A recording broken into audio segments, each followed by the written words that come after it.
నమస్కారం లైవ్ షోకి స్వాగతం. ముందుగా అతిథుల పరిచయం. శ్రీ దారా గోపి గారు, సీనియర్ పాత్రికేయులు, ప్రముఖ విశ్లేషకులు, టైమ్స్ ఆఫ్ ఇండియా మాజీ అసిస్టెంట్ ఎడిటర్.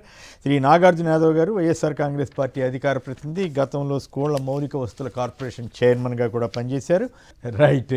మాధవీలత గారు అంటే భారతీయ జనతా పార్టీ నేత. హైదరాబాద్లో ఆవిడ పోటీ చేశారు, ఓడిపోయారు. గతంలో తిరుమల లడ్డు ఇష్యూ అప్పుడు చాలా హడావుడి చేశారు. కానీ ఈ మధ్య జరుగుతున్న ఏ పరిణామాల మీద మాత్రం స్పందించట్లేదు. ప్రత్యేకించి ఆవు మాంసం వీటన్నిటి మీద స్టోరేజ్ చేసిన విశాఖపట్నంలో తెలుగుదేశం వాళ్ళు స్టోర్ చేశారనేటువంటి వార్తల మీద. కానీ సడన్గా రాజమౌళి గారు చేసిన ఒక వ్యాఖ్య మీద ఆవిడ చాలా నాటకీయంగా మాట్లాడారా, లేకపోతే మొత్తం ఆవిడ వీడియో చూస్తే చాలా ఆసక్తికరంగా ఉంది.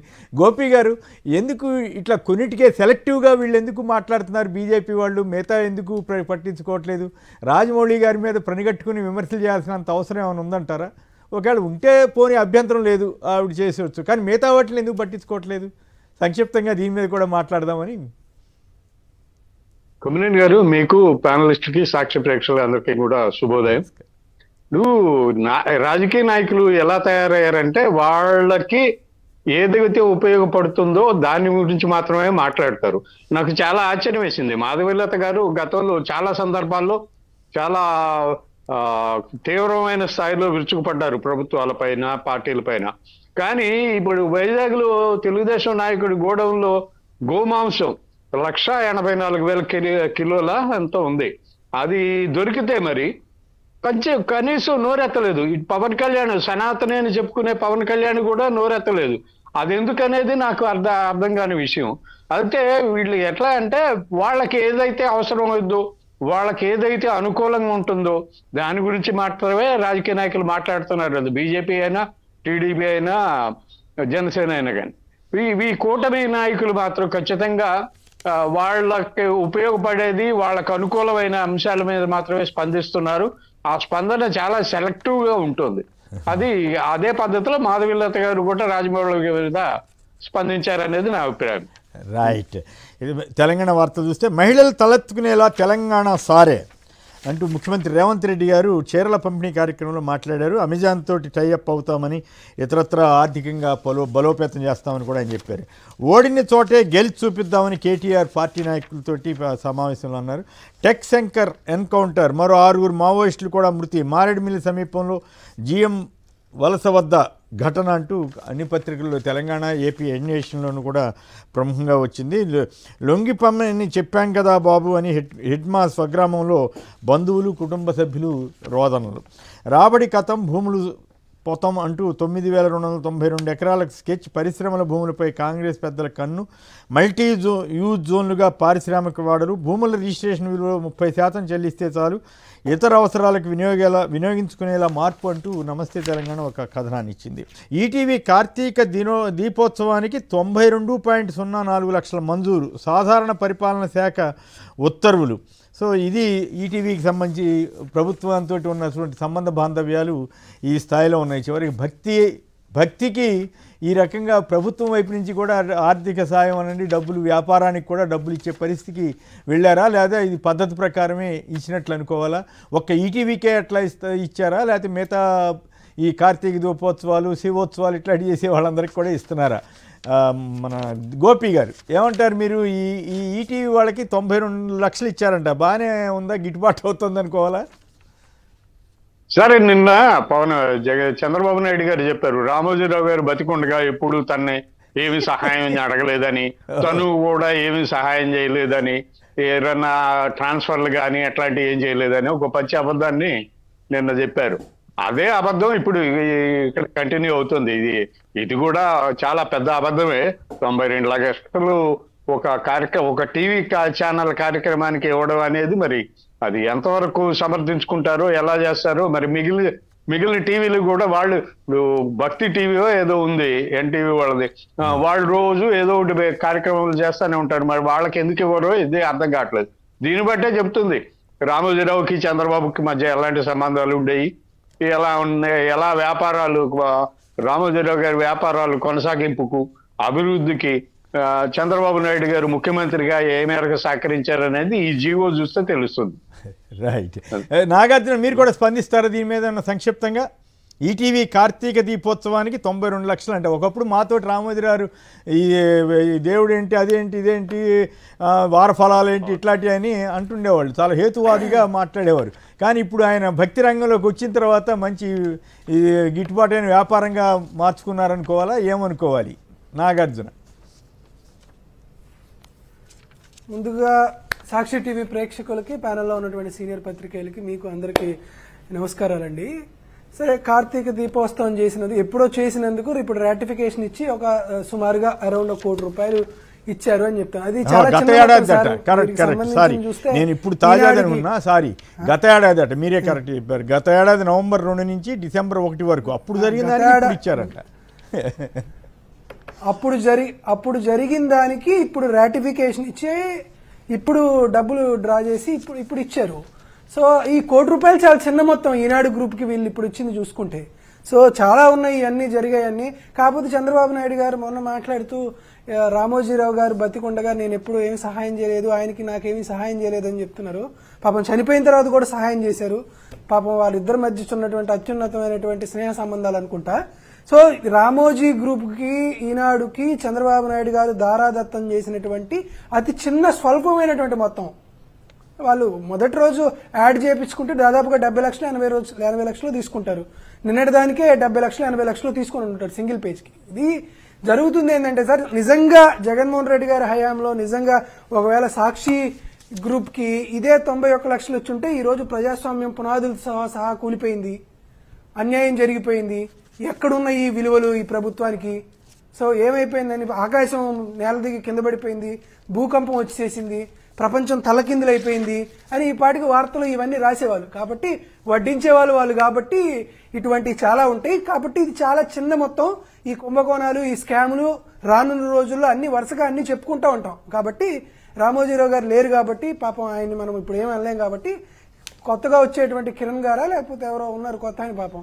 సో వీరందరికి కూడా వచ్చే సీజన్లో అన్ని దఫాల వారీగా వారు చేసేటువంటి కార్యక్రమాలు ఖచ్చితంగా వైఎస్ఆర్ కాంగ్రెస్ పార్టీ బయటపెడుతుంది.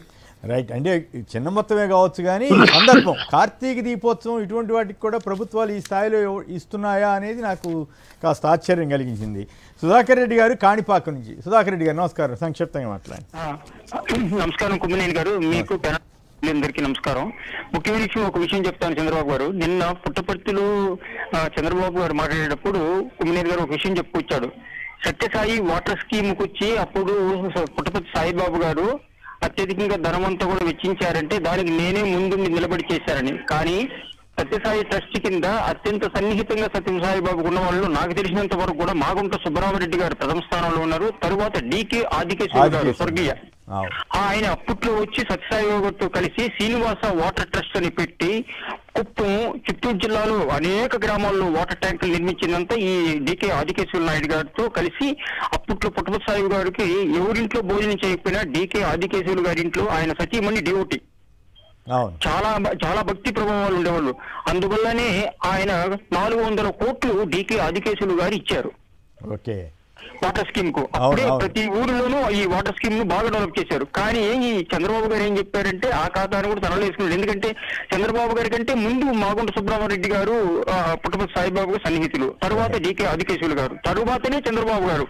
అంతకుముందు చంద్రబాబు గారితో పుట్టపర్తి సాయిబాబుకు అంత అనుభవం సంబంధం ఏమీ లేదు. ముఖ్యమంత్రి అయిన తర్వాతనే అంత ఇదిగా ఉండింది. కాబట్టి వాటర్ స్కీమ్ లో గానీ ఏ కార్యక్రమంలో గానీ డీకే ఆదికేశులు గారు తిరుమల వెంకటేశ్వర దేవస్థానానికి అయితే చంద్రబాబు గారి చాకచక్యాన్ని మెచ్చుకోవాలి. ఏ క్రెడిట్ అయినా తనే తీసుకోగలిగిన సమర్థత ఆయనలో ఉన్నమాట ఒప్పుకోవాల్సిందే కదా. రైట్, ఉక్కును తుక్కు చేసే కుట్రలు, ఉద్యోగులను తొలగిస్తూ ప్రైవేటీకరణ ప్రయత్నాలు తీవ్రతరం, ప్యాకేజీని అప్పులకు జమ చేసి సాయం చేసినట్లు బిల్డప్, రాష్ట్ర ప్రాజెక్టులకు సైతం రాయ్పూర్ ఉక్కు వినియోగం. అవును, ఈ అమరావతిలో బోల్డ్ కన్స్ట్రక్షన్ చేస్తున్నాం అంటున్నారు కదా, ఈ విశాఖ స్టీల్ ప్రాజెక్టు సంబంధించినటువంటి స్టీల్ని ఎందుకు వాడట్లేదనే విమర్శలు పత్రికల్లో వస్తున్నాయి. ప్రజాశక్తి ఈ వార్తను ఆసక్తికరంగా నిన్న ప్రచురించింది. మీరేమంటారు గోపి గారు? సార్, విశాఖ ఉక్కు మీద చంద్రబాబు నాయుడు గారు యూటర్న్ తీసుకున్నారు అన్నట్టుగా కనిపిస్తోంది. అది నిన్న ఆయన విశాఖపట్నంలో మాట్లాడుతూ పని చేయకుండా జీతాలు ఎట్లా వస్తాయి, పని చేయకుండా అభివృద్ధి ఎట్లా వస్తాయి, నష్టాల్లో ఉంది ఇప్పుడు విశాఖ ఉక్కు, ప్రైవేటు సంస్థ ఒకటి వస్తుంది, అది లాభాల్లో ఉంటుంది, అంటూ మాట్లాడారు. ఆల్రెడీ చెప్పేశారు. అంటే రాబోయే ప్రైవేటు సంస్థకి అనుకూలంగా ఉండడం కోసం విశాఖ ఉక్కుని నిర్వీర్యం చేస్తున్నారు. ఇప్పటికే 34 డిపార్ట్మెంట్లు ప్రైవేటైజ్ చేసినట్టున్నారు. ఇది కొనసాగుతుంది. నిజంగానే మీరు అన్నట్టుగా అమరావతిలో భారీ కట్టడాలు నిర్మాణాలు జరుగుతూ ఉన్నాయి. ఆ నిర్మాణాలకంతా కూడా విశాఖ స్టీల్ ఎందుకు వాడడం లేదు? ఈయనకి కానీ చిత్తశుద్ధి ఉంటే ప్రభుత్వ స్టీల్ కదా, స్టీల్ ఫ్యాక్టరీ కదా అది, దాంట్లో ఉత్పత్తి అయ్యే ఉక్కుని ఇనువుని ఎందుకు ఇక్కడ అమరావతిలో నిర్మాణాలకు వాడడం లేదనేది ఆయన జవాబు చెప్పాల్సిన అవసరం ఉంటుంది. ఇప్పటికే అమరావతిలో నిర్మాణంలో ఉన్న ప్రతి భవనానికి ప్రతి నిర్మాణానికి విశాఖ స్టీల్ గాని వాడితే మరి కొంత లాభాలు వచ్చే అవకాశం ఉంది కదా విశాఖ స్టీల్ కి. ఆ రకంగా ఆదుకోవచ్చు కదా, ఎందుకు చేయడం లేదు అనేది చంద్రబాబే సమాధానం చెప్పాలి. అయితే ఒకటైతే స్పష్టంగా అయింది నిన్న మాట్లాడిన దాన్ని బట్టి, విశాఖ స్టీల్ ని ప్రైవేటైజ్ చేయడానికి అయితే తెలుగుదేశం పార్టీ సానుకూలంగా ఉన్నట్టుగా కనిపిస్తుంది. అంతకుముందు సొంత గనులు సాధిస్తాం అని చెప్పి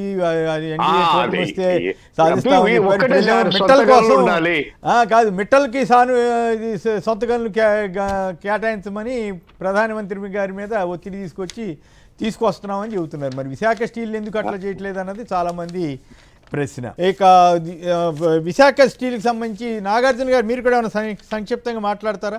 ప్రజాశక్తి వచ్చింది, ఇప్పుడు ప్రజాశక్తి కూడా చెప్తున్నారు ఉక్కును తుక్కు చేసే కుట్రలు అంటూ రాయ్పూర్ ఉక్కు వినియోగిస్తున్నారట రాష్ట్ర ప్రాజెక్టులకి. ఆంధ్రప్రదేశ్ రాష్ట్రానికి సంబంధించి జగన్మోహన్ రెడ్డి గారు ఎన్నికల ఫలితాల్లో మీరు కానీ కూటమి ప్రభుత్వానికి ఓటేస్తే విశాఖ ఉక్కు ప్రైవేటీకరణకు మీరు ఓటేసినట్లే అని అప్పుడు గాజువాకకి వెళ్ళినా విశాఖపట్నంకి వెళ్ళినా చెప్పారు. సో చంద్రబాబు నాయుడు గారు ప్రత్యేకంగా ఏం చెప్తున్నారంటే, మేము వచ్చిన తర్వాత ఒక 11,000 కోట్ల రూపాయలు విశాఖ స్టీల్ ప్లాంట్కి మేము ఇచ్చాము, మీరు పని చేయట్లేదు, మీరు ఖాళీగా కూర్చొని ఇంట్లో ప్రశాంతంగా ఉండి పని చేయకుండా మీకు జీతాలు ఎట్లా ఇస్తా అన్నారు. నిజమే సార్, 11,000 కోట్ల రూపాయలు ఆంధ్రప్రదేశ్లో ఉన్నటువంటి విశాఖ స్టీల్ ప్లాంట్కి కేంద్ర ప్రభుత్వం ఇచ్చినట్లు మీరు భావిస్తే విశాఖ స్టీల్ ప్లాంట్ నుంచి ప్రభుత్వానికి 60,000 కోట్ల రూపాయలు వచ్చినాయి. దాంతోపాటు ఏదో ఉత్పత్తి లేదు అని చెప్తున్నారు. ఆ ఉత్పత్తి చెప్తానండి. భారతదేశంలో 869 ప్రైవేట్ స్టీల్ ప్లాంట్లు ఉన్నాయి, 9 గవర్నమెంట్ స్టీల్ ప్లాంట్లు ఉన్నాయి సార్.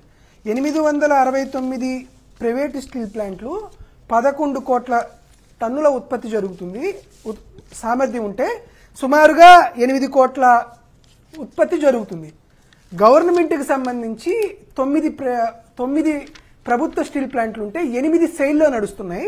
8 సెయిల్ ఆధ్వర్యంలో నడుస్తున్న దాంట్లో ఆంధ్రప్రదేశ్ రాష్ట్రంలో జగన్మోహన్ రెడ్డి గారు ముఖ్యమంత్రిగా ఉండగా విశాఖ స్టీల్ ప్లాంటు సెయిల్ ఆధ్వర్యంలో నడుస్తున్నటువంటి 9 ప్రభుత్వ రంగ స్టీల్ ప్లాంట్లో అన్ని సంవత్సరాలు టాప్ ఉత్పత్తి జరిగింది సార్. అంటే యావరేజ్గా 43 లక్షల టన్నుల ఉత్పత్తి ప్రతి ఇయర్ జరుగుతుంది. ఇది విశాఖ స్టీల్ ప్లాంట్కి సంబంధించి భారతదేశ ప్రభుత్వ రంగ సంస్థల్లో స్టీల్ ప్లాంట్ ఉత్పత్తిలో ఆంధ్రప్రదేశ్ రాష్ట్రం మొట్టమొదటి ప్లేస్లో ఉంది జగన్మోహన్ రెడ్డి గారి హయాంలో. చంద్రబాబు నాయుడు గారు వచ్చిన తర్వాత కూడా కొంచెం అటు ఇటుగా అదే విధంగా సాగుతుంది. కాబట్టి విశాఖ స్టీల్ ప్లాంట్ ఉద్యోగస్తులు పనులు చేయకుండా ఖాళీగా కూర్చొని జీతాలు తీసుకోవట్లేదు సార్. తీసుకుంటుంది ఎవరంటే చంద్రబాబు నాయుడు గారు, పవన్ కళ్యాణ్ గారు, మిగతా నారా లోకేష్ గారు, వీరు తీసుకుంటున్నారు. కానీ ప్రైవేట్ స్టీల్ ప్లాంట్కి సంబంధించినటువంటి విశాఖ స్టీల్ ప్లాంట్కి సంబంధించిన విషయం అట్లా కార్మికులను కానీ అక్కడ చేసేటువంటి ఉద్యోగస్తులు కానీ ఈ విధమైనటువంటి తీవ్రమైనటువంటి హేయంగా వారు మాట్లాడడం అనేది వారి స్థాయికి తగదనేది వారు గుర్తు చేసుకోవాలి. మేమేం అడుగుతున్నాం, మిగతా అన్ని రంగ సంస్థల కంటే విశాఖ స్టీల్ ప్లాంట్ అద్భుతంగా జరుగుతున్నటువంటి పని అని జరుగుతుంది. మీరు అడుగుతున్నారు అమరావతిలో 1,50,000 కోట్ల రూపాయల జరుగుతుంది. మీరు చాలా సంస్థలు మీకు తెలుసు, ఎల్ఎన్టీ మీకు బాగా తెలుసు, షాపూర్ పల్లంజీ మీకు బాగా తెలుసు, ఎన్నో ప్రైవేట్ రంగ సంస్థలకి చంద్రబాబు నాయుడు గారికి అవినాభావ సంబంధం ఉంది కదా. ఎందుకు విశాఖ స్టీల్ ప్లాంట్కి సంబంధించి నేరుగా మీరు ఆర్డర్ ఇవ్వచ్చు కదా, అమరావతి నిర్మాణానికి సంబంధించినటువంటి వ్యవహారాలు, లేకపోతే మెడికల్ కాలేజీ నిర్మాణాలు జరుగుతున్నాయి, వాటన్నిటికీ మీరు వీటి నుంచే ఇవ్వచ్చు కదా. కాబట్టి మీకున్నటువంటి ఆప్షన్స్ అన్నిటిని వదిలేసి విశాఖ స్టీల్ ప్లాంట్ని గాల్లో దీపంలాగా పెట్టి వారిని అట్లా గాలి వదిలేయడం అనేది చంద్రబాబు నాయుడు గారికి తగదు. వాళ్ళు మిమ్మల్ని దేశంలోనే రాష్ట్రంలోనే అత్యధిక మెజారిటీతో మిమ్మల్ని గెలిపించారు మీ మాటలు నమ్మి. కాబట్టి వారందరినీ ఇట్లా ఉరికమ్మం ఎక్కించి ఉద్యోగస్తులని వాళ్ళని అంత తీవ్రంగా మీరు వారిని మోసం చేయడం అనేది కూటమి ప్రభుత్వం భవిష్యత్తులో దీనికి సంబంధించినటువంటి కంపల్షన్స్ రిపల్షన్స్ ఫేస్ చేయాల్సి వచ్చింది. రైట్. ఇష్టారాజ్యంగా చంద్రబాబు పాలన, మా శాసనమండలిలో విపక్ష నేత బొత్స సత్యనారాయణ ధ్వజం. టీడీపీ గుండాలు దాడి చేస్తే వైసీపీ వారిపై కేసుల. హిందూపూర్లో జరిగిన ఘటన మీద ఉషశ్రీచరణ్ గారు అలాగే దీపిక హిందూపూర్ ఇన్ఛార్జ్ వైసీపీ వాళ్ళిద్దరూ ఎదురు కేసులు పెడుతున్నారట. వాళ్ళు దాడి చేసిందేమో తెలుగుదేశం వాళ్ళైతే వీళ్ళ మీద కేసులు పెడుతున్నారట. హిందూపూర్ వైసీపీ ఆఫీస్ మీద దాడి చేసి మొత్తం ధ్వంసం చేశారు కదా. చిట్టి డబ్బు ఇవ్వమంటే కేసు పెట్టారంట. ఇక్కడెక్కడ మార్గదర్శి చిట్ ఫండ్ సూర్యాపేటలో. మంత్రి వాసంశెట్టి వల్లే శెట్టి బలిజ సమస్య వచ్చింది. శెట్టి బలిజలను గౌడలో చేర్చాలనడం సరికాదని మాజీ మంత్రి చెల్లిపోయిన వేణుగోపాలకృష్ణ గారు అంటున్నారు. ఇక పాడేరు వైద్య కళాశాలకు 50 సీట్లు హుళ్ళెక్కి మొత్తం మీద 2400 సీట్లు దాదాపుగా ఈ 2 ఏళ్లలో కోల్పోయినటువంటి వైనం మీద కథనాలు వచ్చాయి. పాడేరు కళాశాలకు టెక్నికల్ రీజన్సా లేకపోతే సరిగా హ్యాండిల్ చేయకపోవటమా, నిర్లక్ష్యమా, ఏ కారణం వల్లనే కానీ 50 సీట్లు హుళ్ళెక్కైనాయని చెప్పి నిన్న ఎల్లో మీడియా వచ్చింది. ఇవాళ నిన్న కానీ ఇవాళ కానీ వివిధ మీడియాల్లో వచ్చింది. సో గోపి గారు చెప్పండి, ఏమిటి మెడికల్ కాలేజీల మీద నిర్లక్ష్యం ఒక ఎత్తు అయితే, అసలు వాటిని ప్రైవేటైజ్ చేయటం ఒక ఎత్తు అయితే, వచ్చిన కాలేజీ సీట్లు ఉదాహరణ పులివెందులు మా హక్కర్లేదని రాసిచ్చేశారు. ఇప్పుడు అట్లాగే 750 సీట్లు వద్దన్నారు. ఇప్పుడు పాడేరు పోగొట్టుకుంటున్నారు. ఏమిటి ఈ గవర్నమెంట్ బ్రహ్మాండంగా పనిచేస్తామని చెప్పుకునే గవర్నమెంట్ ఇదే ఇట్లాగా నిర్వాహకం చేసేది? సార్, ఇప్పుడు ఈ గవర్నమెంట్ వచ్చిన తర్వాత నుంచి కూడా పూర్తిగా వైద్య కళాశాలలో ప్రైవేటు వైద్య కళాశాలల మీద శీతకాన్ని ఇచ్చింది. వాటిని ఎట్లయినా సరే ప్రైవేటు వాళ్ళకి అప్పచెప్పేసేయాలి, ప్రభుత్వం కానీ కంప్లీట్ చేస్తే ఆ పేరు జగన్మోహన్ రెడ్డికి వెళ్తుంది అనేటువంటి అభిప్రాయంతో చంద్రబాబు నాయుడు వాటిని పీపీపీ మోడల్లో ప్రైవేట్కి అప్పచెప్పే ప్రయత్నాలు మొదలెట్టారు. అది స్పష్టంగా ఉంది. ఆ మేరకు గవర్నమెంట్ ఆ పనులు చేస్తుంది. అందుకే పులివెందుల కళాశాల కానీ పాడేరు కానీ ఇది పూర్తిగా నిర్లక్ష్యం. చంద్రబాబు నాయుడు గారికి ప్రభుత్వ రంగ సంస్థల పట్ల కంటే కూడా ప్రైవేటు సంస్థల పట్ల ఎక్కువ మక్కువ. ఆయనకి చాలా ఇష్టం ప్రైవేటు సంస్థలు. ప్రభుత్వం అనేది అసలు ఊరికే అసెంబ్లీ సమావేశాలు పెట్టుకోవడానికి జిల్లాల పర్యటనలకే తిరగాలి తప్ప ఈ విద్యా వైద్యం అనేటువంటి వాటి జోలికి వెళ్ళకూడదు. అవన్నీ ప్రైవేటు వాళ్ళ చేతుల్లోనే ఉండాలి అనేది ఆయనకుండే ఒక అభిప్రాయం. అందుకే ఆరోగ్యశ్రీని నిర్లక్ష్యం చేశారు. మెడికల్ కాలేజీలు కూడా ఇప్పుడు జగన్మోహన్ రెడ్డి తెచ్చిన 17 మెడికల్ కాలేజీల్లో 10 మెడికల్ కాలేజీలని ప్రైవేట్కి ఇచ్చేయడానికి రంగం సిద్ధం చేశారు. కాబట్టి ఖచ్చితంగా ఆయన ప్రైవేటు వాళ్ళని ఎంకరేజ్ చేయడానికి, ప్రైవేట్ ఆసుపత్రులను ఎంకరేజ్ చేయడానికి, ప్రైవేట్ మెడికల్ కాలేజీలను ఎంకరేజ్ చేయడానికే ఆయన చర్యలు తీసుకుంటారు. అందులో భాగంగానే రాష్ట్ర ప్రభుత్వానికి నష్టం జరిగినా లేకపోతే ఇంకేమైనా కూడా ఆయనకి అనవసరం అన్నట్టుగా చూస్తారు. ఎంతవరకు కూడా ప్రైవేటు వాళ్ళకి ఏమన్నా లాభం జరిగిందా, ప్రైవేటు ఆసుపత్రులకి ఏమన్నా లాభం జరిగిందా, ప్రైవేట్ మెడికల్ కాలేజీలు వాళ్ళకి. గోపి గారు, ఇక్కడ పాయింట్ ఏంటంటే వచ్చిన సీట్లు కూడా పోగొట్టుకోవటం ఏంటి? వస్తున్న సీట్లని ఎవరైనా కొత్తగా మన వాళ్ళు డాక్టర్లు అవుతారంటే వాళ్ళకి ఇంకా ఎక్కువ తెచ్చుకోవాలి, కానీ సీట్లు పులివెందులది అక్కర్లేదని రాసిన సంగతి తెలిసిందే కదా. ఎట్లాగే ఇప్పుడు పాడేరుది పోగొట్టుకోవటం ఏంటి అనేది ప్రశ్న. అదే ఆయనకి వీటి పట్ల పెద్ద ఇంట్రెస్ట్ లేదండి. అందుకే పాడేరు పులివెందులు వద్దన్నాడు, పాడేరులోది 50 సీట్లు పోగొట్టుకేస్తున్నాడు. అంటే అధికారులు కావాలని చేసే పనే ఇది. ఆ సీట్లు పోగొట్టేసేస్తే అక్కడ చదువుకునే పేద విద్యార్థులు, ప్రభుత్వ కళాశాలలో చదువుకునే పేద విద్యార్థులకు అవకాశం లేకుండా పోతుంది. వాళ్ళు ఖచ్చితంగా ప్రైవేటు మెడికల్ కాలేజీకి వెళ్తారు, అక్కడ ఫీజులు కట్టుకుంటారు, ఆ ఫీజులు చెల్లించుకుంటారు ఏదైనా సరే. అందువల్లనే ఈ పోగొట్టారనేది, పాడేది పోగొట్టారనేది మనకి అర్థం అవుతుంది. రైట్. నాగార్జున గారు, సార్, ఆంధ్రప్రదేశ్ రాష్ట్రంలో మెడికల్ కాలేజీల్ని పీపీపీ మోడ్లో తీసుకురావడాన్ని వైఎస్ఆర్ కాంగ్రెస్ పార్టీ తొలి నుంచి వ్యతిరేకిస్తూనే వస్తుంది. దాని మీద కోటి సంతకాల ఉద్యమం కానీ, ప్రైవేట్ కాలేజీలకు సంబంధించినటువంటి ముట్టడి కానీ అవన్నీ జరిగినాయి. ఈ రోజు ఆల్రెడీ జగన్మోహన్ రెడ్డి గారి హయాంలో క్లాసులు మొదలయ్యి, ఆల్రెడీ జగన్మోహన్ రెడ్డి గారి హయాంలో అడ్మిషన్స్ మొదలయ్యి, already medical council of India అందరూ ఇచ్చిన దాని తర్వాత ఖచ్చితంగా చంద్రబాబు నాయుడు గారు ప్రాధాన్యత ఇవ్వకపోవడం వల్ల ఒక 50 సీట్లు కోల్పోవడం అనేది ఇది చాలా దురదృష్టకరమైన చర్య. కేంద్ర ప్రభుత్వంలో వాళ్లే ఉండి, రాష్ట్ర ప్రభుత్వంలోనే వాళ్లే ఉండి, ఇద్దరు ఒకరికి అనుమతి మరొకరు ఇచ్చేటువంటి పరిస్థితుల్లో కూడా ఉండి ఇటువంటి వార్త రావడం అనేది నిజంగా ఆంధ్రప్రదేశ్ రాష్ట్ర ప్రజానీకానికే కాదు, వైద్య విద్య చదువుకోవాలనుకున్నటువంటి చాలా మందికి కూడా ఇది చాలా పెద్ద షాక్ అని గుర్తు చేయాలి. కాకపోతే ఇటువంటి అడ్మినిస్ట్రేటివ్ ల్యాక్ అనేది చంద్రబాబు నాయుడు గారి హయాంలో కనపడడం, దాన్ని కూడా వాళ్ళు గొప్పతనంగా కేవలం జగన్మోహన్ రెడ్డి గారికి మంచి పేరు వస్తుందనే ఉద్దేశంతో సామాన్య ప్రజల్ని లేకపోతే పేద విద్యార్థుల్ని మెడికల్ విద్య చదవాలనుకునే వారిపై పట్ల కూడా ఇటువంటి నిరాకాశ వైఖరి చూపించడం అనేది చంద్రబాబు నాయుడు గారి ప్రభుత్వానికి మంచిది కాదు. రైట్. ఫిన్లాండ్ విద్యా సంస్కరణలపై ఏపీ ఆసక్తి అట్టండి. ఇక్కడి నుంచి ఒక బృందం వెళ్ళిందట. ఉన్న విద్యా వ్యవస్థల్ని దెబ్బతీస్తున్నారా, బాగు చేస్తున్నారా? నాడు నేడు కింద కానీ ఇతరత్ర ఇంగ్లీష్ మీడియం అట్లాగే ఐబీ సిలబస్ ఇటువంటి వాటిని తీసుకొచ్చితే వాటిని పక్కన పెట్టి కొత్తగా ఫిన్లాండ్ వెళ్ళి విద్యా సంస్కరణల గురించి అధికారుల బృందం వెళ్ళిందట. గోపి గారు, బాగానే ఉంటుందా? వెళ్తే తప్పేం కాదు కానీ బట్ ఉన్నదాన్ని కూడా సరి చేసుకుని వెళ్తే మంచిది కదా, శుభ్రంగా వాడుకుంటా. సరే, ఇప్పుడు ఇక్కడ ఉన్న జగన్మోహన్ రెడ్డి హయాంలో విద్యార్థులకు ఇంగ్లీష్ మీడియం ప్రారంభించారు. స్కూళ్ళు, హాస్టళ్ళు నాడు నేడు పథకంలో రెనోవేట్ చేశారు. చాలా అద్భుతంగా పరిపాలన అందింది. అలాగే 8వ తరగతి విద్యార్థులకు ట్యాబ్లు ఇచ్చారు. సో ఇట్లాంటి దాన్ని ఈ మొత్తాన్ని కూడా చంద్రబాబు నాయుడు ప్రభుత్వం వచ్చిన తర్వాత పక్కన పెట్టేశారు. అసలు పట్టించుకోవడం లేదు. ఇంగ్లీష్ మీడియం తీసేశారు. ట్యాబ్లు వాళ్ళకి లేదు, ఏమీ లేదు.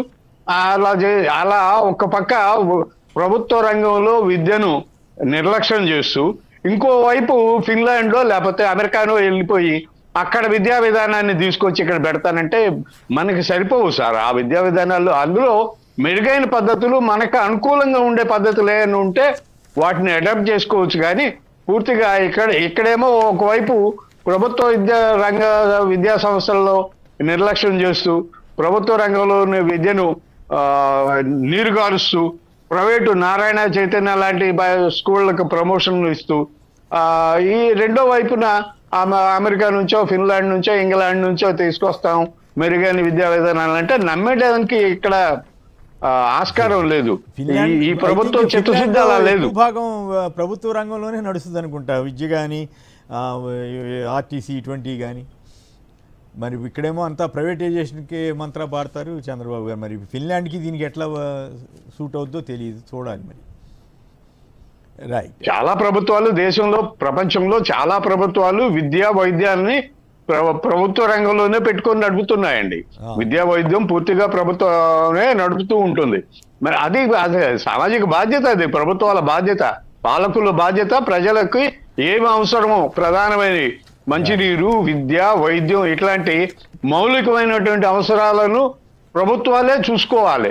మరి కానీ చంద్రబాబు నాయుడు గారికి మాత్రం ప్రైవేటు పట్ల ఎక్కువ ప్రేమ, ప్రభుత్వ రంగం పట్ల నిర్లక్ష్యం కనిపిస్తూ ఉంటుంది. రైట్. నాగార్జున గారు చెప్పండి, మీరు కూడా విద్యారంగానికి సంబంధించి కొంత పనిచేశారు కదా. ఇప్పుడు ఫిన్లాండ్ విద్యా సంస్కరణలపై ఏపీ ఆసక్తి అంట. ఇప్పుడు ఉన్న వాటిని సరిగా చేస్తున్నారా, మళ్ళీ కొత్త ఏమన్నా తీసుకురాగలుగుతారా? మరి ఆ ఫిన్లాండ్లో విద్యా సంస్కరణలు ఏ రకంగా ఉపయోగపడతాయి అన్న దాని మీద మీకు ఏమైనా అవగాహన ఉందా?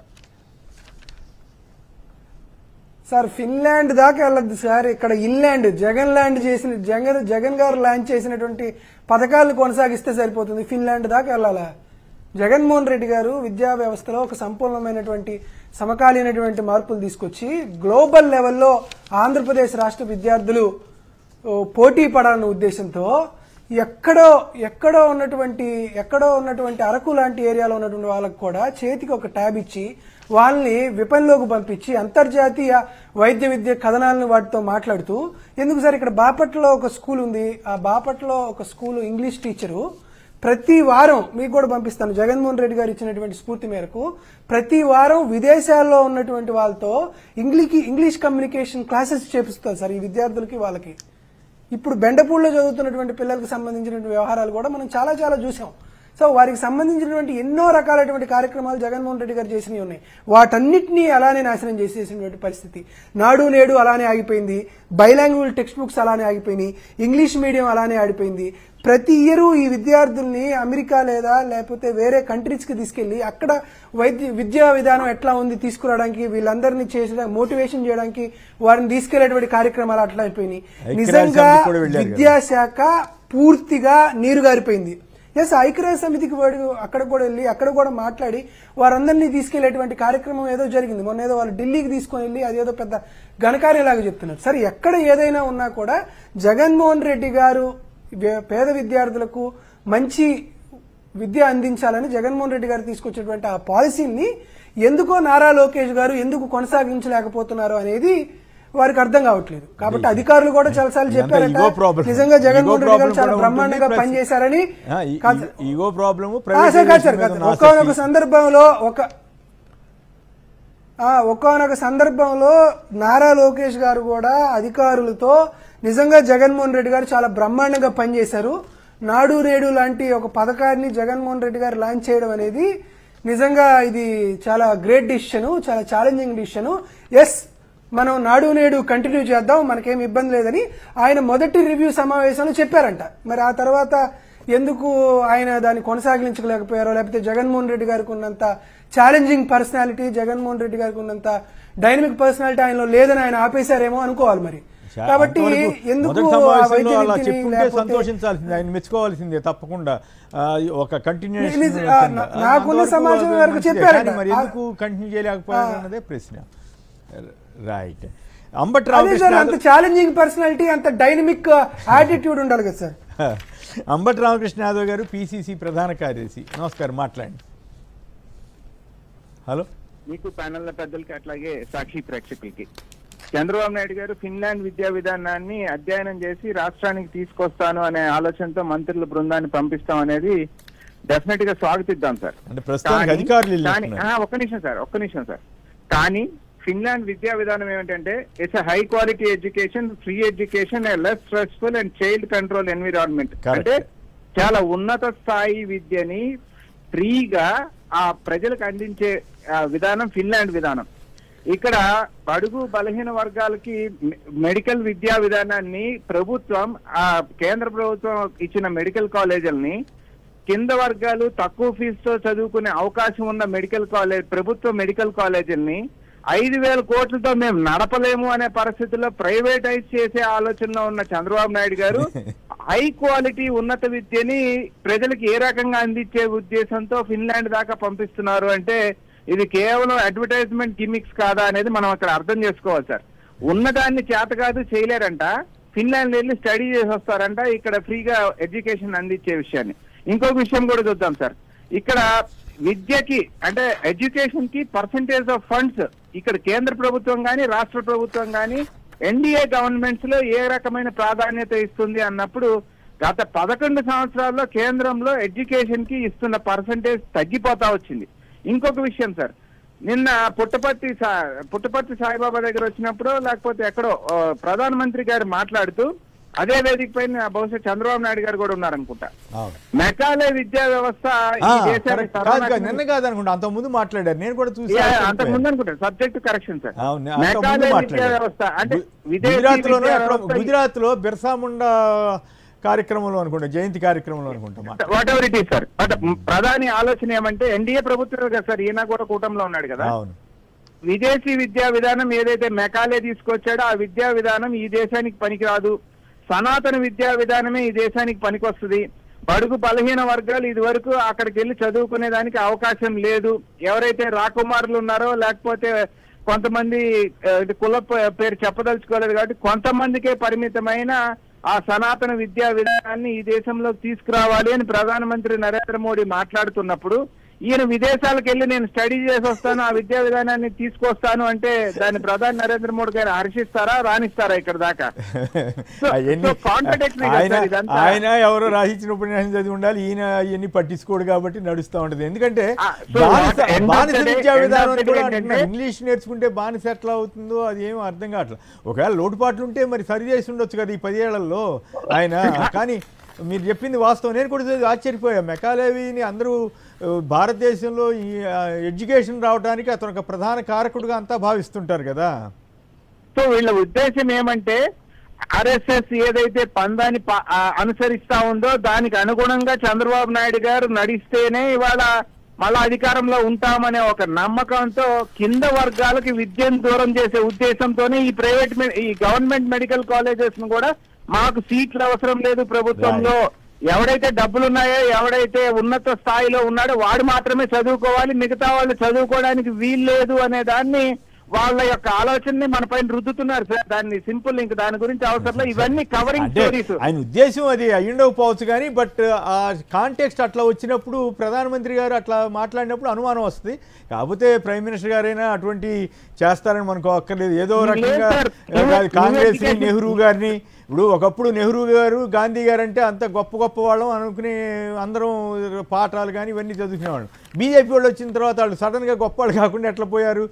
అప్పుడు వరకు పాఠాలు చదువుకున్న వాళ్ళంతా మళ్ళీ ఇప్పుడు కాదని నేర్చుకోవాలా? ఏం అర్థం కావట్లేదు. ఈ విషయం మీద కొంచెం బీజేపీ వాళ్ళ వైఖరి అంటే ప్రత్యేకించి ప్రధాని గారు కానీ వీళ్ళు కానీ ఏదోటి కలబెట్టే ప్రయత్నం చేయటం అంత మరి ఎంతవరకు కరెక్ట్ అనేది ఇక జనమే ఆలోచించుకోవాలి. హలో, కంప్లీట్ చేయండి. అయ్యాను సార్. లేదు సార్, నేనేమంటున్నా అంటే ఇంత స్ట్రాంగ్ గా ఎందుకు అపోజ్ చేస్తున్నా అంటే, ఆ న్యూ ఎడ్యుకేషన్ పాలసీ ద్వారా మీరు చూడండి, ఉత్తరప్రదేశ్ లో దాదాపుగా 15,000 ప్రైమరీ స్కూల్స్ మూతపడడం జరిగింది సార్. వాళ్ళ ఉద్దేశం, లక్ష్యం డెఫినెట్ గా వేరుగా ఉంది సార్. రైట్, ఓకే, అట్లా ఎందుకు ఉంటుందిలే కానీ, బట్ ఏదో వాళ్ళ యాంగిల్కి తీసుకెళ్ళి మొత్తం అంతా మేమే చేసామనిపించుకోవాలని తాపత్రయం ఏదో ఉంటుంది. రవి గారు మచిలీపట్నం నుంచి. రవి గారు సంక్షిప్తంగా పెద్దలందరికీ అందరూ నమస్కారం సార్. మాట్లాడి సార్, మాది మచిలీపట్నం ఏరియానండి. మా ఫ్రెండ్ ఉదాహరణకు చెప్తున్నాం చంద్రబాబు నాయుడు గారి పాలన గురించి. మా ఫ్రెండ్ ఏదైనా అభ్యంతరకరమని చెప్పమాకండి దయచేసి. లేదు సార్, మా ఫ్రెండ్ కూతురు అమరావతిలో ఉన్న విట్ కాలేజీలో 670 ర్యాంకు తోటి ఫ్రీ సీట్ తెచ్చుకుంది సార్, ఇంజనీరింగ్ సీటు. సిఈసీలో జాయిన్ అయినప్పుడు వాళ్ళ అడ్మిషన్ లో జీరో పేమెంట్ అని చెప్పేసి సీటు కన్ఫర్మ్ చేసి ఫస్ట్ ఇయర్ అయిపోయింది, సెకండ్ ఇయర్ అయిపోయింది సార్. మొన్న రీసెంట్ గా ఒక 20 days మీకు కావాలంటే నేను మీకు క్వశ్చన్స్ పంపిస్తాను. 20 రోజుల క్రితం 2 సంవత్సరాలు కలిపి 1,03,000, 2,06,000 రూపాయలు మీరు కట్టాలి. గవర్నమెంట్ కట్టినంటుంది మీకు ఫీజు రియంబర్స్మెంట్ సార్ అని చెప్పేసి ఈ రోజు పిల్లలకి నోటీస్ పంపించారు సార్ మా ఇంటికి. ఇది 2 సంవత్సరాలు కలిపి 2,06,000 రూపాయలు. ఎక్కడి నుంచి తెచ్చి కట్టాలి వాళ్ళకి? ఎక్కడో కాదు సార్, ఆ యూనివర్సిటీ అమరావతిలో బిట్ యూనివర్సిటీ. అవును, ఇది 1 కిలోమీటర్ దూరంలో. వేల మంది పిల్లలు 600, 700 ర్యాంక్ తీసుకున్న పాప అంటే మా ఇంటి దగ్గర పక్కనే ఉంటదండి. బాగా పూర్తి తీసుకున్నాడు.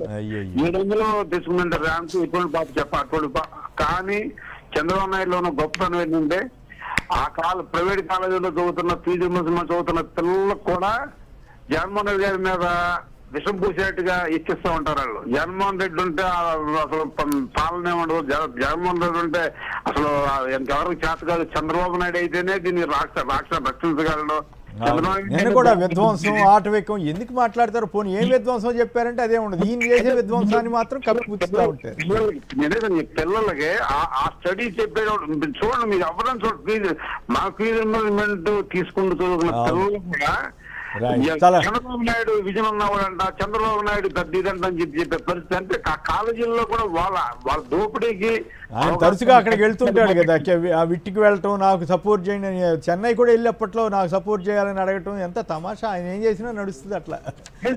ఇంకా చెవిరెడ్డి భాస్కర్ రెడ్డి గారి మీద కక్ష కొనసాగుతున్నట్లేనా? నాగార్జున గారు చెప్పండి, ఏమిటి మీరు ఇవన్నీ చూస్తుంటారు కదా, అవి మద్యం ముడుపులతోటి ఆయన భూములు కొన్నారని ఎట్లా చెప్తారు? ఎట్లా కంక్లూషన్కి వస్తారు? గవర్నమెంట్ జప్తు చేయాలని ఎట్లా అనుకుంటుంది? ఎందుకు ఇట్లా వ్యవహారం జరుగుతూ ఉందనుకుంటున్నారు? సార్, మద్యం కుంభకోణం అనేది అసలు ఒక మిథ్యా సార్. లేని మద్య కుంభకాన్ని సృష్టించి ఆయనకి సంబంధించినటువంటి ప్రైవేటు వ్యవహార మొదట ఏం చెప్తున్నారంటే, మద్యం కుంభకోణం చేసి దాని ద్వారా వచ్చిన డబ్బుల్ని ఎన్నికల్లో పంచారన్నారు. ఒకసారి కొంతమంది హవాలాకు పంపించారన్నారు. కొన్నిసార్లు ఏమో ప్రైవేట్ వ్యక్తులకు పంపించారని చెప్పారు. కొన్నిసార్లు విదేశాలకు దాటిచ్చారని చెప్పారు. కానీ ఇప్పుడు ఏం చెప్పారు? ఎప్పుడో తను 2019కి ముందు కొనుక్కున్నటువంటి భూముల్ని ఏదో ఒక ప్రైవేట్ సంస్థకు అమ్మి తద్వారా వచ్చిన డబ్బులతో మరొక చోట భూములు కొనుక్కుంటే ఆ చెవిరెడ్డి కుటుంబాన్ని ఇబ్బంది పెట్టాలని, వాళ్ళిద్దరు పిల్లల్ని కూడా అరెస్ట్ చేయాలని, అక్కడ ఉన్నటువంటి వాళ్ళ ఆస్తుల్ని జప్తు చేయాలని రాష్ట్ర ప్రభుత్వం సిఐడికి అనుమతిస్తూ ఇచ్చినటువంటి అది తీవ్రమైనటువంటి వ్యతిరేకమైనటువంటి చర్య. ఏదో రాజకీయ ఒత్తిళ్ల మేరకు రాజకీయాలను ఉపయోగించి ప్రతిపక్షానికి సంబంధించినటువంటి వ్యక్తుల్ని ఆర్థికంగా, రాజకీయంగా, సామాజికంగా అనగదొక్కాలనేటువంటి చంద్రబాబు నాయుడు గారి వైఖరి కరెక్ట్ కాదు. మీరేమన్నా చేయాలనుకుంటే నేరుగా చేయండి. ఎప్పటికీ ఎన్నాళ్ళు అయింది? 18 నెలలు పరిపాలన అయింది. ఇంకా కూడా విచారణ పూర్తి చేయలేదు. ఇంకా ఛార్జ్షీట్ మీద ఛార్జ్షీట్ వేస్తున్నాం, ఇంకా అవ్వలేదు అనేటువంటి కార్యక్రమం చేస్తున్నారు. కాబట్టి వాళ్ళందరికీ బెయిల్స్ వచ్చినాయి, అందరూ బయటకు వెళ్ళిపోయారు. మళ్ళీ డిఫాల్ట్ బెయిల్ వద్దు, రెగ్యులర్ బెయిల్ వేసుకోండి మీరని చెప్పి మేము అడిగినటువంటి సమయాన్ని కూడా హైకోర్టు న్యాయస్థానం ఇస్తే దాన్ని కూడా మసిపూసి మారేడుకాయ చేసి వారిని షాకు వీరికి షాకు అనేటువంటి రాసేటువంటి వైఖరి ఎందుకు చంద్రబాబు నాయుడు గారి వ్యవహారంలో, ఎల్లో మీడియా వ్యవహారంలో కనపడుతుందో నాకు అర్థం కావట్లేదు. నిజంగా చంద్రబాబు నాయుడు గారు మద్యం కుంభకోణం చేయలేదా సార్? చంద్రబాబు నాయుడు గారు ఇప్పుడు మద్యం కుంభకోణం చేయడం కాదు, 1995లో ఆయన మొదటిసారి ముఖ్యమంత్రి అయిన కాడి నుంచి మద్యం కుంభకోణం వేయలేదా? సో ఉదయకమలం అనే పేరుతో, ఉదయకమలం పేరుతో ప్రజాకోర్టులో ఛార్జ్షీట్ తో బీజేపీ ఆయన మద్యం కుంభకోణం చేసిందని చెప్పి ఆయన మీద బుక్ రాయలేదా? సిపిఎం సిపిఐలు బాబు జమానా అవినీతి ఖజానా అని వారు బుక్ రాయలేదా? మొన్న 2014-19 మధ్యకాలంలో బార్లకి ప్రివిలేజ్ ఫీజు రద్దు చేస్తూ, అదేవిధంగా వైన్ షాపులకి ప్రివిలేజ్ కమిటీ ఫీజు చేయిస్తూ స్వయంగా చంద్రబాబు నాయుడు గారి సంతకాలు పెట్టి మద్యం కుంభకోణం చేసి సుమారుగా 4,000 కోట్ల రూపాయలు ప్రభుత్వ ఎక్స్చెక్కర్ కి నష్టం చేకూరుతూ చంద్రబాబు నాయుడు గారు నిర్ణయం తీసుకోలేదు. దీనికి సంబంధించి చంద్రబాబు నాయుడు గారు అప్పుడు మీ ప్రభుత్వం ఇట్లా సీజ్ చేయటాలు ఇవేమి చేయలేదు కదా? స్కిల్ స్కామ్ సంబంధించి కానీ ఇతరత్ర డబ్బు బ్యాంకుల్లో ఉన్న డబ్బు, పార్టీ ఆఫీస్కి వెళ్ళిన డబ్బు, వీటన్నింటి మీద అప్పుడు వార్తలు వచ్చాయి కానీ మీరేమి వాటన్నింటినీ జప్తు చేయటం ఇట్లా ఏం చేయలేదు కదా? ఇప్పుడేమో బాబు కేసులు అట్టకెక్కుతున్నాయని కూడా రాశారు. ఇంకోవైపు ఏమో జగన్ గారి మీద దుష్ప్రచారం చేస్తున్నారంట. ఇవన్నీ కూడా ఇవాళ కథనాలు వచ్చినాయి కదా. అదే సార్, జగన్మోహన్ రెడ్డి గారు ఎప్పుడు ఏది చేసినా కూడా జగన్మోహన్ రెడ్డి గారు ప్రజాస్వామ్యయుతంగా ఉన్నటువంటి నిబంధనలకి వాటన్నిటితో పోటు చంద్రబాబు నాయుడు గారు అరెస్టు జరిగింది. కానీ చంద్రబాబు నాయుడు గారిని అరెస్టు చేయాలి అనుకుంటే అది మేము అధికారంలోకి వచ్చిన మొదటి సంవత్సరమే చేసేవాళ్ళం, ఇబ్బంది ఏమి ఉండేది కాదు కదా. మాకు అటువంటి వైఖరి కానీ ఉంటే ఈరోజు మేము అడుగుతున్నాం, మాకున్నటువంటి అప్పుడు ప్రాధాన్యత ఏంది? ఇచ్చిన హామీలను అమలు చేయడం ఆ రోజు మా ప్రాధాన్యత ఉంది. కాబట్టి జగన్మోహన్ రెడ్డి గారు ప్రమాణ స్వీకారం చేయగానే మేము పెన్షన్ల పెంపును చేశాం, గ్రామ సచివాలయాలు ఏర్పాటు చేశాం, గ్రామ సచివాలయ ఉద్యోగస్తులకు రిక్రూట్మెంట్ చేశాం, అమ్మఒడి ఏర్పాటు చేశాం. ఇది కదా మాకు ప్రాధాన్యతలు. కాబట్టి మేము ఆ ప్రాధాన్యతలు పడి పనిచేశాం. ఈరోజు చంద్రబాబు నాయుడు గారు ముఖ్యమంత్రి అవగానే వారు చేసింది ఏంది? ఏ స్కామ్లు ఇసు స్కామ్ అన్నారు, దొరకలేదు. మద్యం స్కామ్ అన్నారు. పెద్దిరెడ్డి గారి రామచంద్రారెడ్డి గారికి సంబంధించినటువంటి మదనపల్లి అయ్యి అన్నారు. ఆ తర్వాత సరస్వతి భూములు అన్నారు. ఇప్పుడు మద్యం కుంభకోణం అన్నారు. ఇదే విధంగా జగన్మోహన్ రెడ్డి గారిని 2009 సెప్టెంబర్ 2 రాజశేఖర రెడ్డి గారు చనిపోయిన కాడి నుంచి జగన్మోహన్ రెడ్డి గారిని విపరీతంగా ఈడీ గాని, సిబిఐ గాని, సిట్ గాని, రాష్ట్ర కేంద్ర ప్రభుత్వాలతో జగన్మోహన్ రెడ్డి గారి కుటుంబం చుట్టూ పెరేడ్ చేసినా కూడా ఈ రోజుకి జగన్మోహన్ రెడ్డి గారి దగ్గర నుంచి ఒక్క రూపాయి అదనంగా జగన్మోహన్ రెడ్డి గారికి ₹1 అధికారం ద్వారా ఆయనకి ₹1 వచ్చిందని సీజ్ చేశారా? ఏదైనా తీసుకోగలిగారా?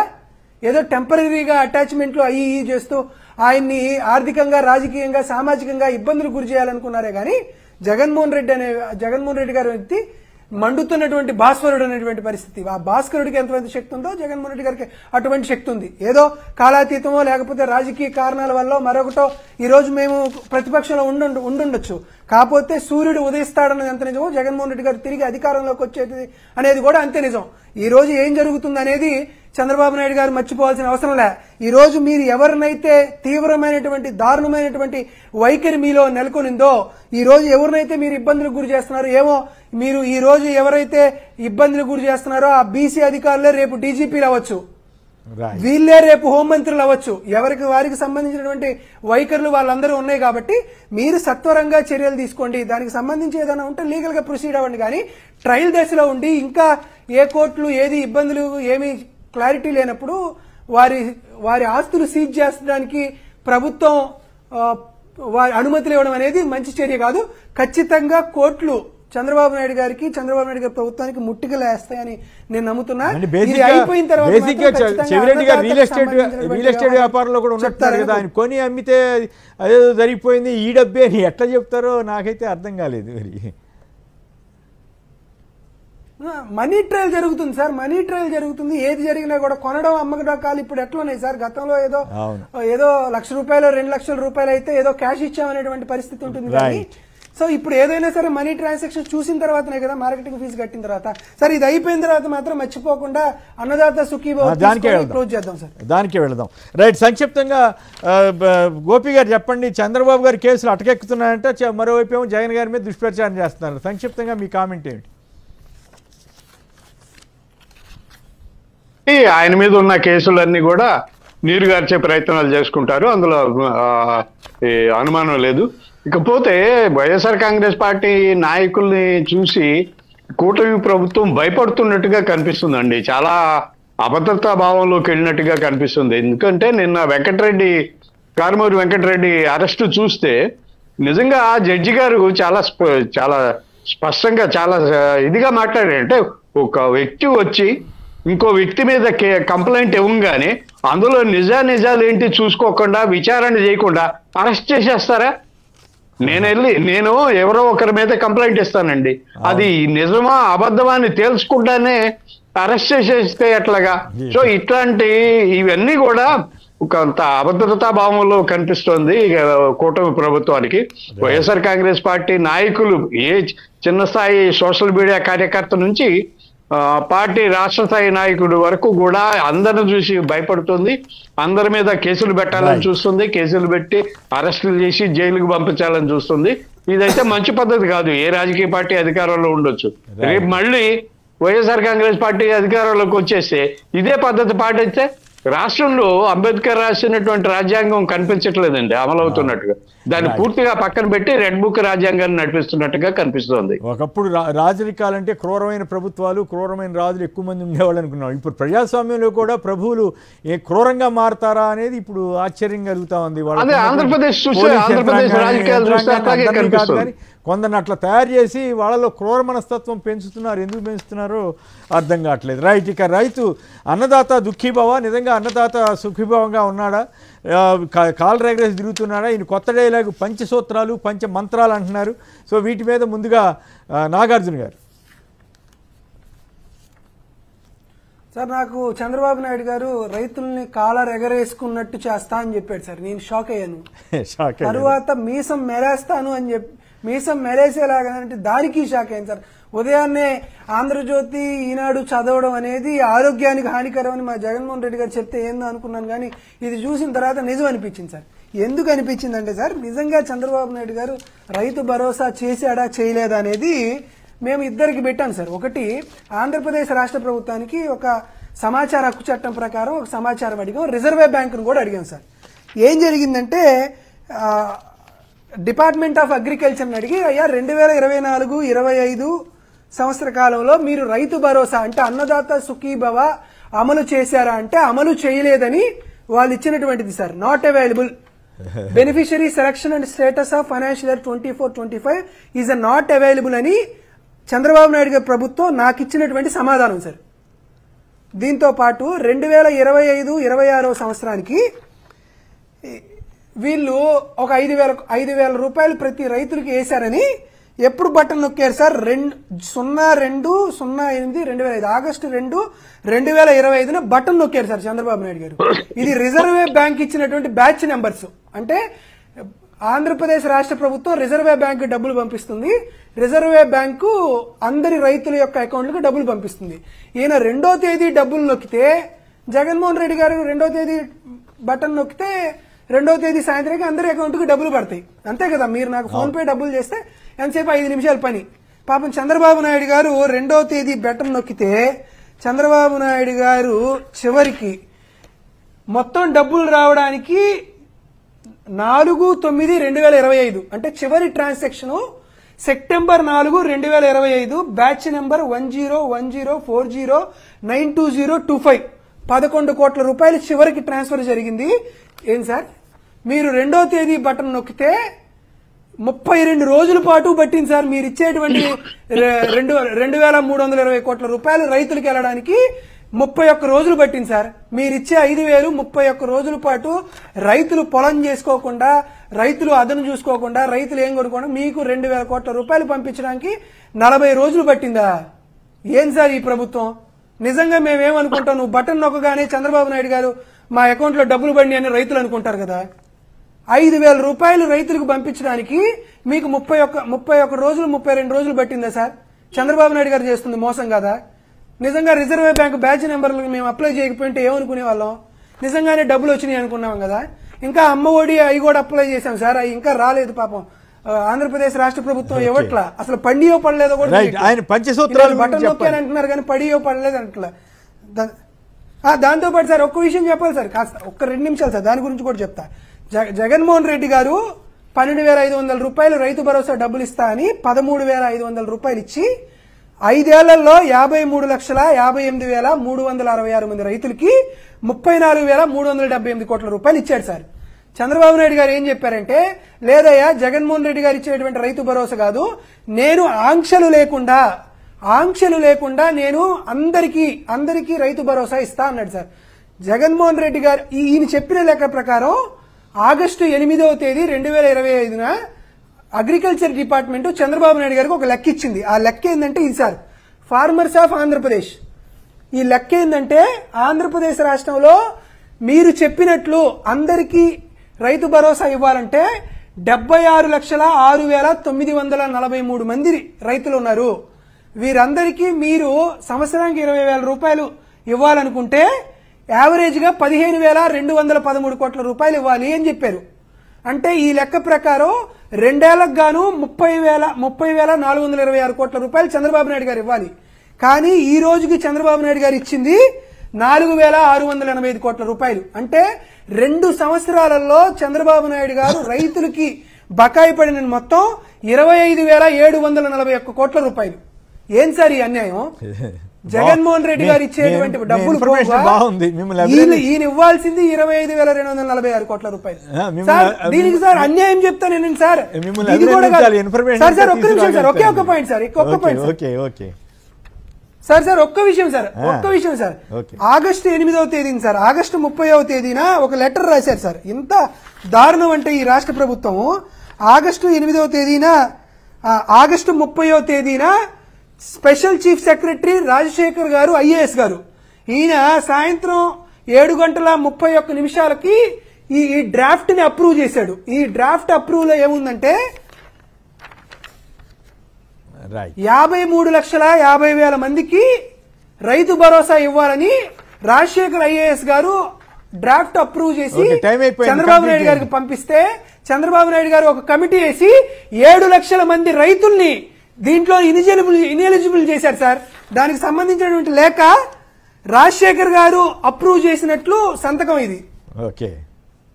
రాజశేఖర్ ఐఏఎస్ గారు సంతకం చేసి 53 లక్షల మంది రైతు భరోసాకి ఎలిజిబుల్ అని ఉంటే దీని మీద కమిటీలు ఏర్పాటు చేసేటువంటి పరిస్థితి. అంటే రైతులకి అప్లై చేయకుండా రైతులను ఇబ్బందులకు గురి చేస్తూ చంద్రబాబు నాయుడు గారు రైతు వ్యతిరేక ప్రభుత్వాన్ని మరొకసారి ఆయన రుజువు చేసుకున్నాడు. Right, okay. ఫైనల్గా గోపి గారు సంక్షిప్తంగా మన నాగార్జున చెప్పిన దాంట్లో మీరు ఎంతవరకు ఏకీపిస్తారు? సంక్షిప్తంగా ఒక మాటలో చెప్పండి దయచేసి, టైం అయిపోయింది. చంద్రబాబు నాయుడు రైతులకి ఎప్పుడు మేలు చేయడండి. ఆయన పారిశ్రామికవేత్తల మనిషి, రైతుల మనిషి కాదు. వ్యవసాయం దండగా అన్న వ్యక్తి. తర్వాత ఇప్పుడు ఈ మధ్య మొదలేశాడు ఆయన వరి పండించొద్దు అని. వరి పండించుకోండి, ఏం పండిస్తారండి?